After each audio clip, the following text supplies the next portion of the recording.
You are not seeing reality. You are seeing your interpretation of reality. What if I told you that you have never seen reality as it truly is? Not even once.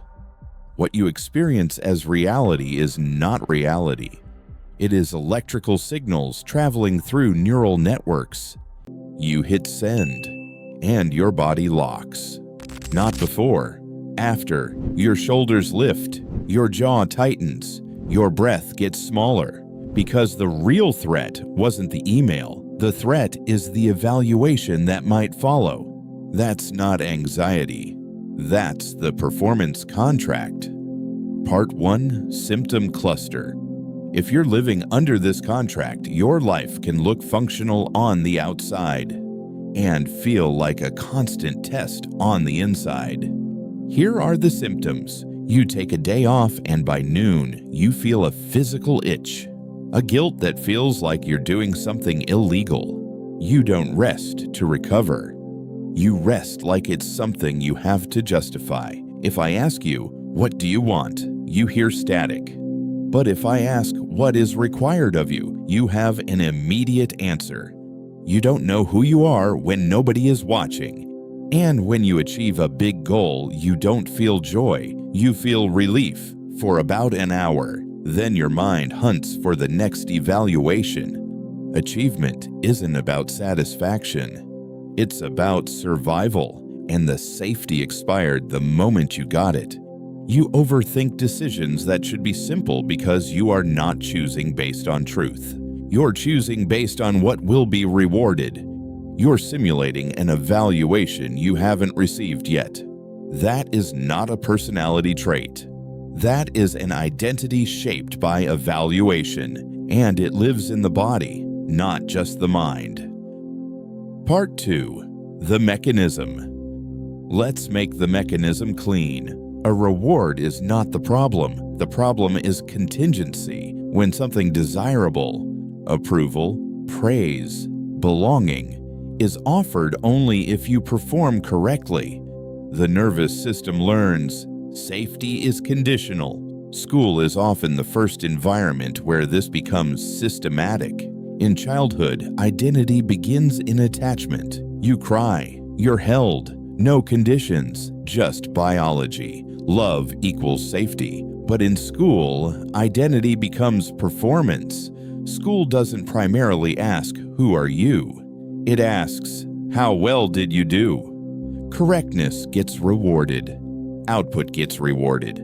Punctuality gets rewarded. Compliance gets rewarded. And your ability to perform under evaluation gets rewarded. But ambiguity is punished. Dissent is punished. Slowness is punished. Depth is punished. Imagination that doesn't match the rubric is punished. So the child learns a new survival skill. Become the version that gets rewarded.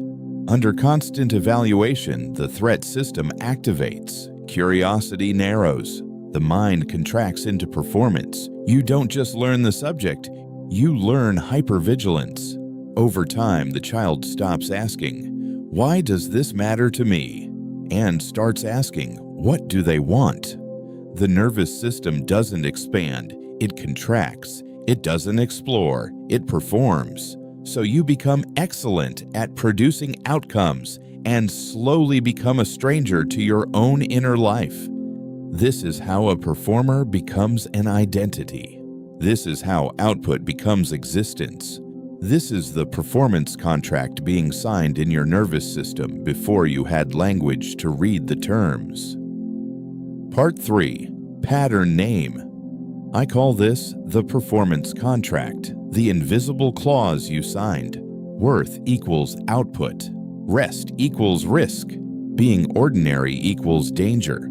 Silence equals irrelevance. And the contract doesn't end after school. School installs the wiring. Adult life keeps running it. Part 4. Self-test. Don't analyze. Answer quickly. Do you struggle to act unless there's a deadline or someone watching? Do you feel physical tension after sending a message, submitting work, or being seen? Do you equate being wrong with being unsafe? Do you feel guilty when resting, even when you're exhausted? Do you constantly compare your progress to others and feel behind?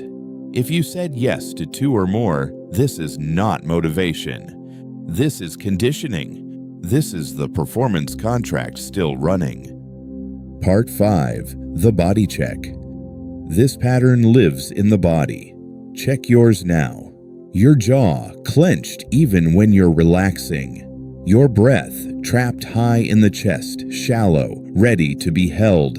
Your shoulders elevated, bracing for the next requirement to land. Your eyes scanning for the standard, the metric, the grade. Your body thinks it is constantly being graded, and you cannot think your way out of a physical brace.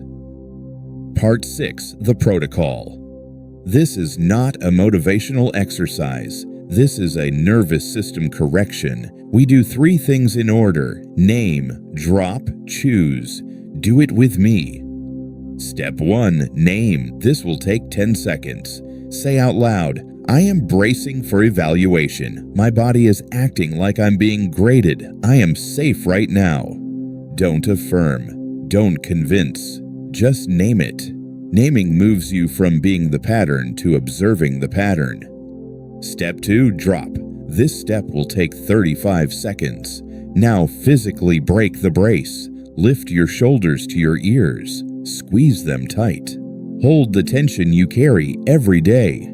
Then drop them like dead weight. Let gravity take them completely. Unclench your jaw. Release your tongue from the roof of your mouth. If they creep back up, and they will, drop them again. You are physically signaling the evaluation is over.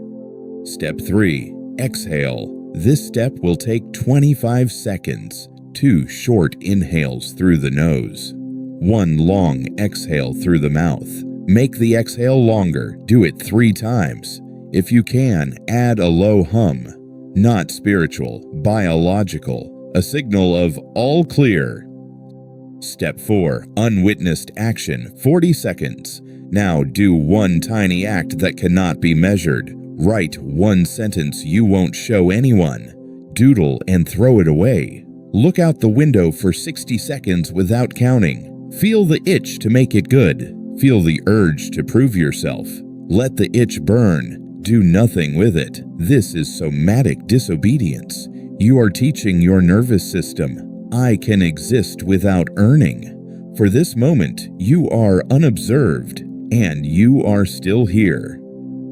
Part 7. Failure Mode.